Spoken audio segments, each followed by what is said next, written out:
Mataram, Vande Mataram. Mapani sa sa sa, mapani sa sa sa, mapani sa sa sa sa re.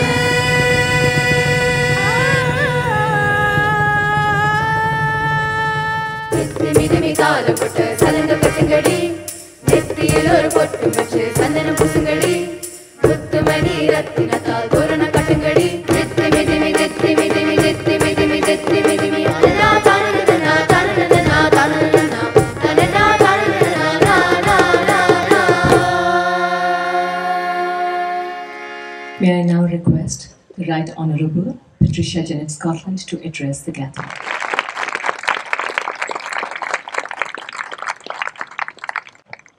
Yogi, respected Sadhguru, Sri Shungla, Your Excellencies,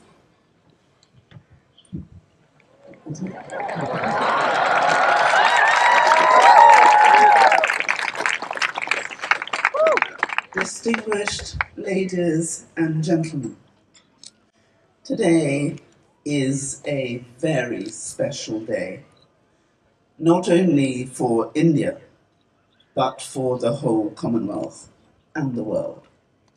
For what happens in India affects not just the Commonwealth, but the entire world.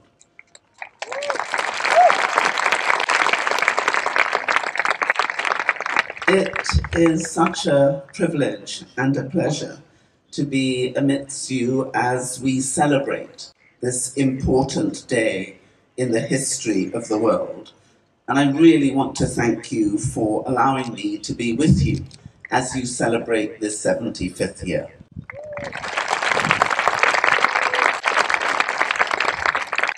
Whilst there is much to celebrate in India today, and I will come shortly, let me quickly acknowledge the debt that the Commonwealth owes to India and its freedom at midnight some 75 years ago.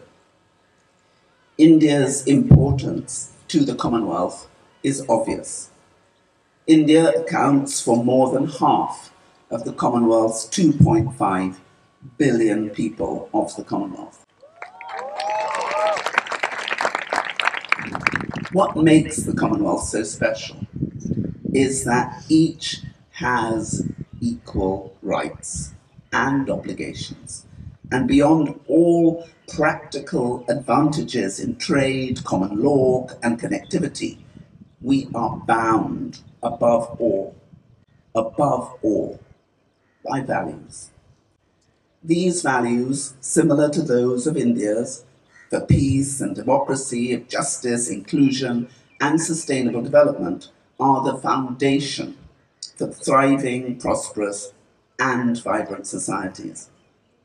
The culture of this great land of India goes back thousands of years, and India has been on a long journey. Your religion is often referred to as a tradition or a way of life that is continuous, with no beginning and no end. It has come to Sadhguru and this ashram to learn more about your traditions. And I have been touched by the peace, by the harmony, by the generosity, and I suppose most of all, by the love that is felt in this place. Every time I come to India, it is a learning experience, and this trip is no exception. Because we, as a community across the world, as humanity, now face a new challenge, a greater challenge, which is that of climate change. And here too, the Commonwealth and the world looks for India's leadership. And leadership is here. Save Soil is here.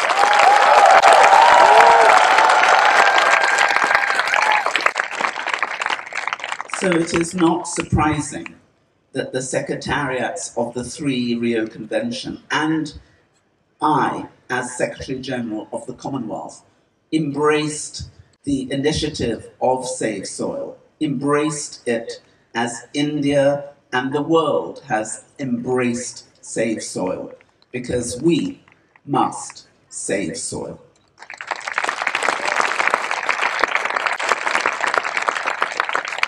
So I want to thank all of you, but particularly thank Sadhguru for his energy, his vitality,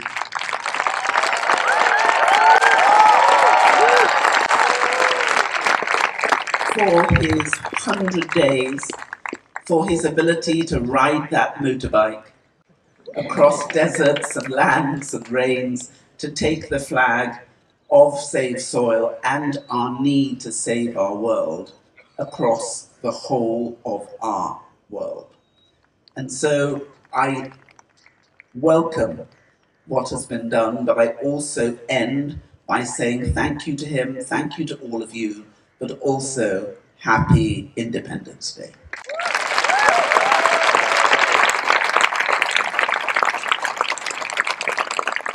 Vanakkam, Namaskaram, Namaste.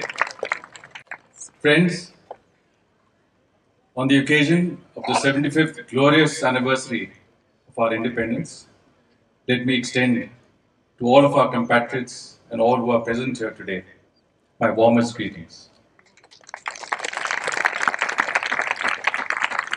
Today is a very special day in the history of India, and I want to thank Sri Sadhguru Ji for inviting me to join him at the Isha Foundation at the Har Ghar Tiranga campaign today.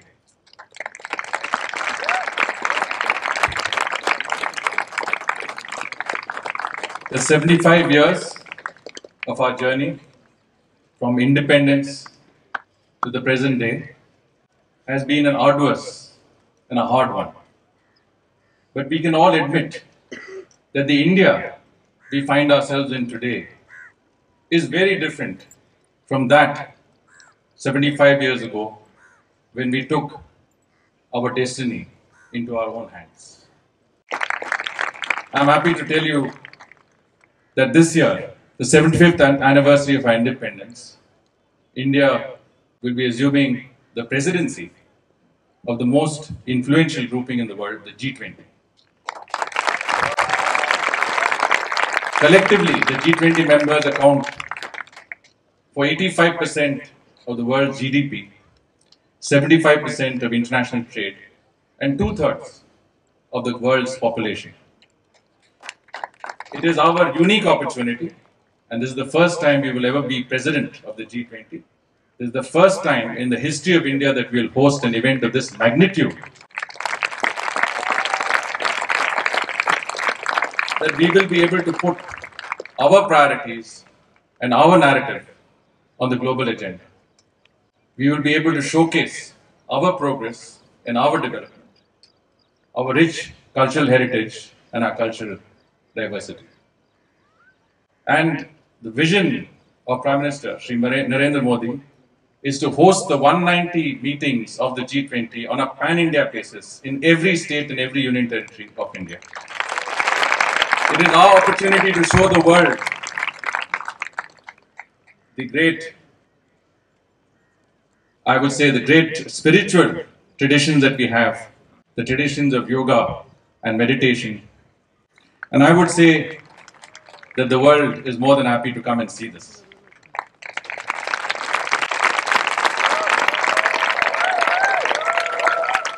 When I was finishing my term in the United States, I hosted a farewell reception, and I received a surprise visitor, none other than the august presence of Sadhguru Ji. And I can tell you that was the high point and the culmination of my ambassadorship in the United States. Thank you, Sadhguru Ji, for giving me that honor. And today, if our ancient traditions of spirituality, of yoga and meditation are not only being contextualized and articulated in our own country, reintroducing our spirituality to our own countrymen, but to millions of people all over the world, we have Sadhguru Ji to thank for that.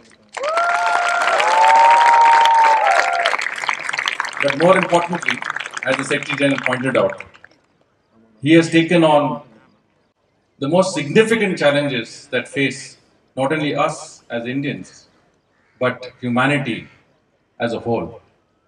Whether it is Kaveri calling, whether it is Rally the Rivers, or it is Save the Soil, this Sadhguruji at the helm of that campaign that is so important for the future of our fellow citizens, of our young people, and of the entire world. And for that, we all have a debt of gratitude to him. And we all also understand the need to work with him to help him accomplish what are all of our common objectives. May I now request Sadhguru to address the gathering.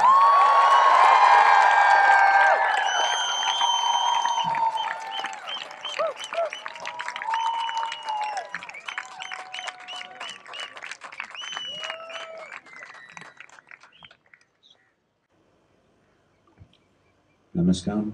Hello, Vanakkam.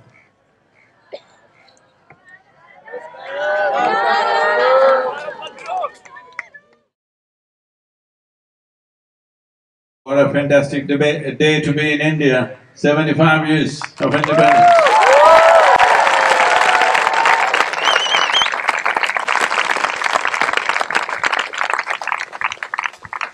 Well, India is a mixed bag in many ways, but quickly transforming itself into not only a prosperous nation, but also bringing back the wisdom and strength, the cultural strength of this nation, which has endured us for thousands of years, because this is a nation that always has been a beacon for anybody who looked for consciousness, for inner well-being, for understanding the deeper dimensions of our existence here on this planet. In this sense, India is the direction that the world will move in the next decade for sure. Because right now, this is not today's thing, for thousands of years, whenever men were troubled in different parts of the known world of that time, they naturally moved towards India. It's always been so. It's once again important that we create that possibility, because this is our USP, that is the inner well-being. So this is very important, because today, as societies evolve into higher and higher levels of economic well-being, comfort, convenience, technologies, every kind of possible conveniences that people can imagine or could not have imagined are available today. But mental health pandemics are rising. Mental health issues are rising across the planet in such a way that it is no more an individual experience, it's become a societal experience.